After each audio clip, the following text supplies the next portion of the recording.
Hi there, this is Noah with ERS.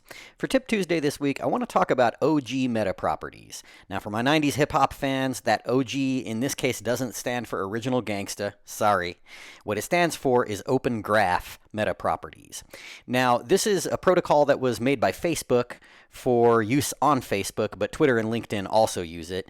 So, given how important Facebook marketing is for our industry, it's a really useful technique for making sure that your Facebook posts stand out and look really professional and nice. So I'll show you the syntax for your OG meta properties. It's a standard format that you have to follow, and it looks like this.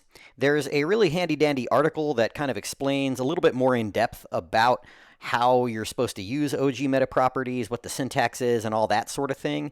And I'm going to go ahead and display the URL for that web page at the bottom of this video and also in the description text. All right, so I'm going to go ahead and open up Facebook and take all this for a spin. And go ahead and type in the URL for my website here and make my post. And voila. So that's it for Tip Tuesday this week. Hope this was helpful.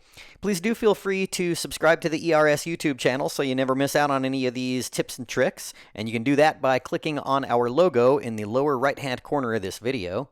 And thanks for watching, and we'll see you soon.